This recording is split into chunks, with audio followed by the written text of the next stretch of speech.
नमस्कार प्रिय विद्यार्थियों। लास्ट वीडियो में हम प्रोसेस कॉस्टिंग को डिस्कस कर रहे थे। उसी में आगे देखते हैं नॉर्मल लॉस या normal wastage. The loss which is expected in advance by the management due to the nature of product की नेचर के हिसाब से, प्रोडक्ट की नेचर के अनुसार प्रबंधन द्वारा जो पहले से उम्मीद होती है कि इतना वेस्टेज इसमें होगा या प्रोसेस में वो लॉस होगा जिसको हम कंट्रोल नहीं कर सकते, उस लॉस से हम बच नहीं सकते, can not be prevented. The loss which is taken as the place during the production process के प्लेस पर हुआ है उसको हम नॉर्मल लॉस बोलते हैं। For example, some cloth is wasted while dress is prepare. जब हम ड्रेस को प्रिपेयर करते हैं तो कुछ कपड़ा हमारा वेस्ट जाएगा, हम उसको नॉर्मल वेस्टेज लेंगे, उसको हम डिनाई नहीं कर सकते, उसको अवॉइड नहीं कर सकते। Some leather piece remain unutilise while preparing the shoes from the leather. जब लेदर से हम शूज़ बनाते हैं कुछ वेस्टेज आती है, उसको हम डिनाई नहीं कर सकते, अवॉइड नहीं कर सकते, तो ऐसा वेस्टेज हमारा नॉर्मल वेस्टेज होता है।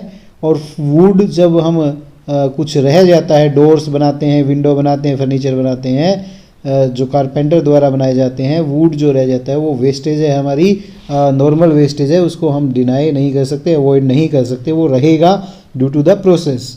All this is a natural phenomena like production take place। ये एक प्राकृतिक है जो प्रोडक्शन के साथ साथ होगा। This loss decreases the output। Output को डिक्रीज कर देता है। This loss may be have sale value और may not have sale value। इसकी सेल वैल्यू हो भी सकती है और नहीं भी। If there is any sale value it is shown in the credit of related process account. Related process account के क्रेडिट में दिखाएंगे जितने की सेल हुई। Normal loss increases the cost of usable goods. जो हमारी यूजेबल गुड्स है उसकी कॉस्ट को वो इंक्रीज कर देता है। जो नॉर्मल वेस्टेज होती है हमारी वो यूजेबल या सेलेबल जो हमारी गुड्स है उसकी कॉस्ट को इंक्रीज कर देता है। फीचर क्या है? This loss is expected to take place in the advance on the basis of past experience। पूर्व के हमारे अनुभव के आधार पर हम इस लॉस की उम्मीद पहले से करते हैं, हमें पहले से पता होता है। इसको हम प्रिवेंट नहीं कर सकते, इसको अवॉइड नहीं कर सकते, और अवॉइडेड और it can not be controlled. इसको हम कंट्रोल भी नहीं कर सकते, अवॉइड भी नहीं कर सकते। Normal loss in the production result into increase in the cost of production. Production cost को इंक्रीज कर देता है। This loss is shown in the credit of related process account. Related process account के credit में इसको show किया जाता है।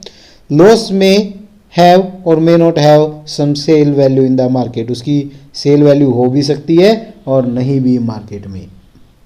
एग्जाम्पल की सहायता से इसको देखते हैं। A product is obtain through 3 process. 3 process से जाता है PQR। डिटेल दी है, रॉ मटेरियल दिया है P में, Q में, R में। Purchase of cost of raw material per unit दिया है 25 रुपीज़। अदर मटेरियल डायरेक्ट दिया है P में, Q में, R में। डायरेक्ट वेजेस दिए है तीनों प्रोसेस में। डायरेक्ट एक्सपेंसेस दिए हैं। नॉर्मल लॉस दिया है परसेंटेज ऑफ इनपुट। 8% पहले P प्रोसेस में होगा, जो इनपुट हुआ है उसका। 5% प्रोसेस Q में होगा, 2% प्रोसेस R में होगा। इनडायरेक्ट एक्सपेंस 12,000 है जो कि 5:3 की रेशियो में शेयर करने हैं। प्रोसेस अकाउंट बनाना है। Cost per unit each process में हमें निकालनी है।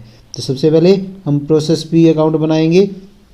प्रोसेस P में रॉ मटेरियल है 2000 यूनिट्स और परचेज किया है 25 के रेट से, तो डेबिट में आएगा to raw material at the rate 25, 2000, 50,000 की। फिर दिया है अदर डायरेक्ट मटेरियल 5000, डेबिट में आ जाएगा अदर डायरेक्ट मटेरियल 5000। फिर दिया है direct wages 12,000, direct wages debit में आ जाएगी 12,000। फिर दिया है डायरेक्ट एक्सपेंसेस 1600, डेबिट में आ जाएगा डायरेक्ट एक्सपेंसेस 1600। और इनडायरेक्ट एक्सपेंस 5:3 की रेशियो में है। 12,000 थे, 12,000 का 5/12 5,000 आ जाएगा। नॉर्मल लॉस दिया है 8% इनपुट का, तो 2000 यूनिट हमने इनपुट की थी, 8% हो गया 160।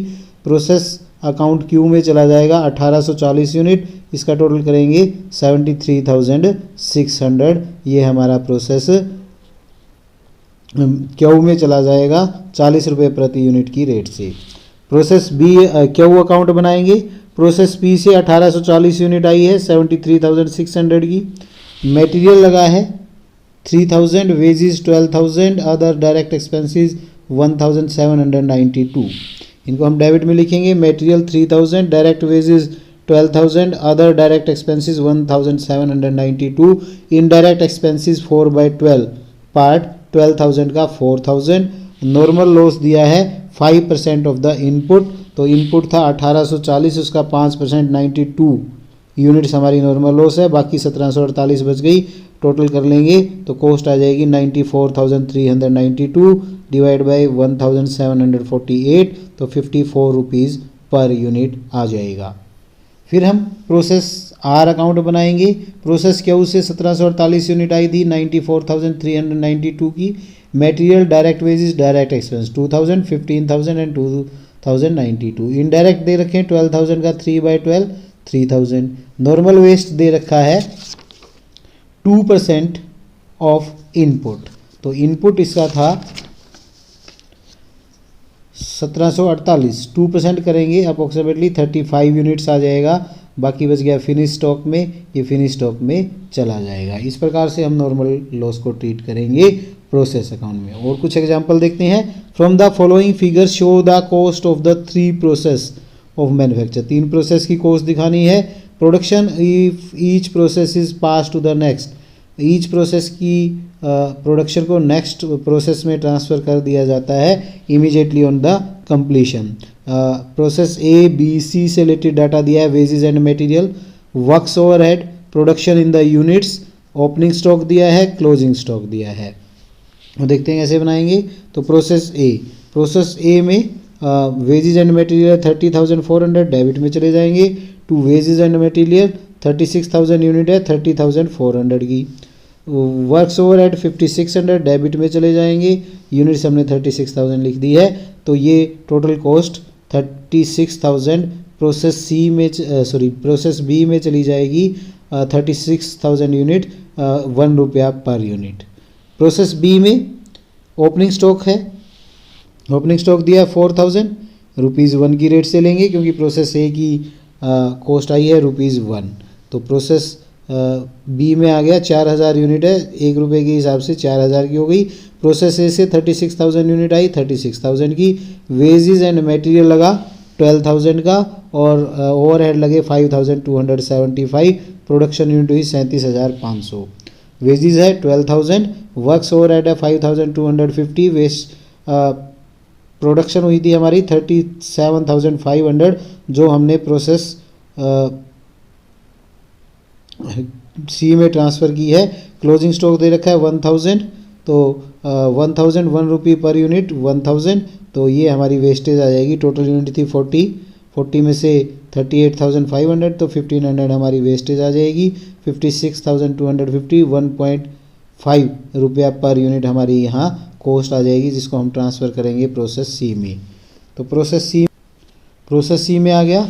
ओपनिंग स्टॉक दे रखा है 16,500 यूनिट, 1.5 रुपया प्रति यूनिट के हिसाब से 16,500 यूनिट 1.5 के रेट से 24,750। प्रोसेस बी से आ गया हमारा 37,500 यूनिट 56,250 की।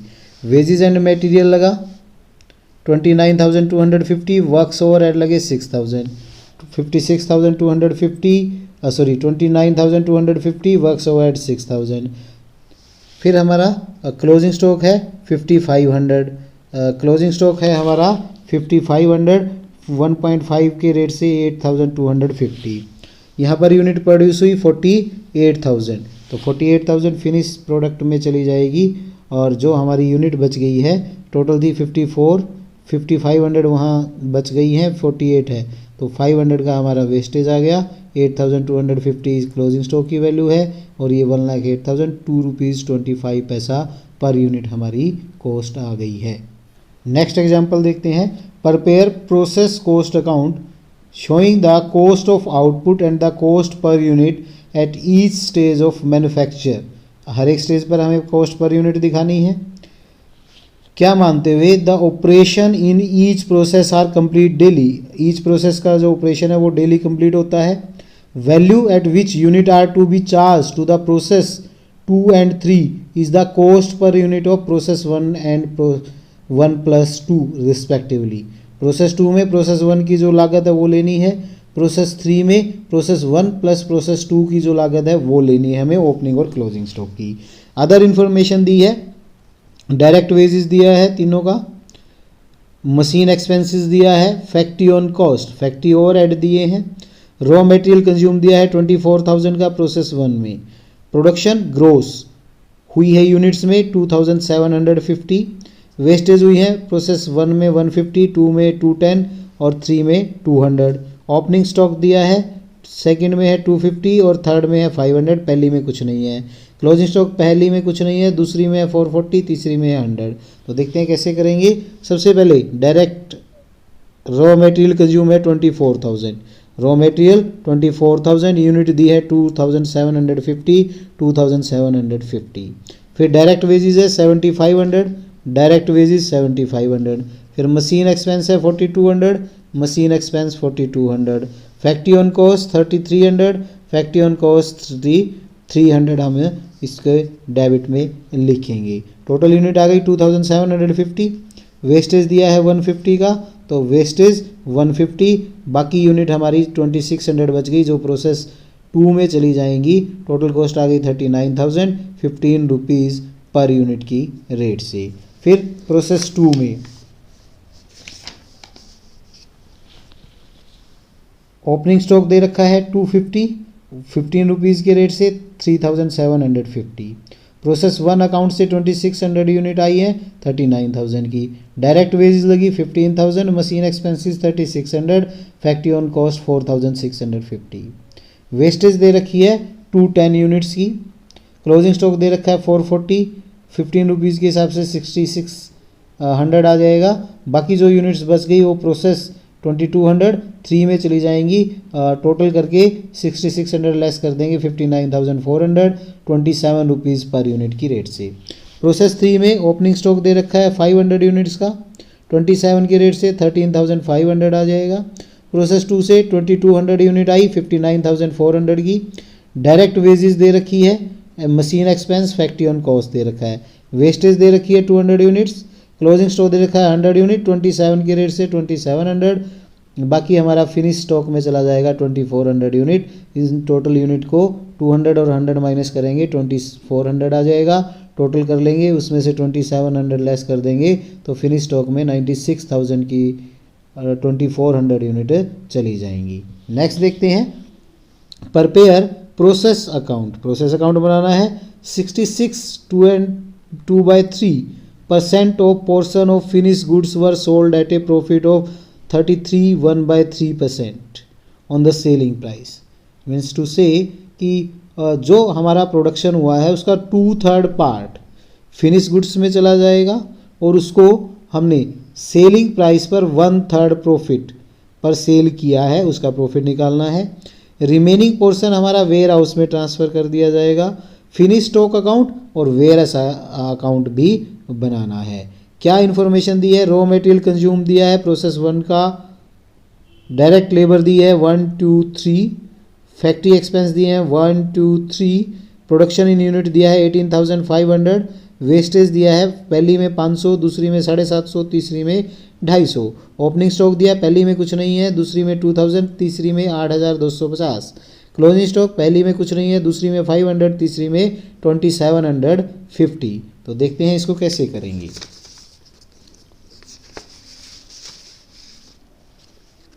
तो प्रोसेस 1 अकाउंट बनाते हैं। सबसे पहले दिया है raw material 12,000, direct labour 5,000, factory expense 1,000, ये डेबिट में चले जाएंगे। Raw material 12,000, direct labour 5,000, factory expense 1,000 और 18,500 यूनिट्स इसमें इनपुट हुई है, 18,500 यूनिट्स।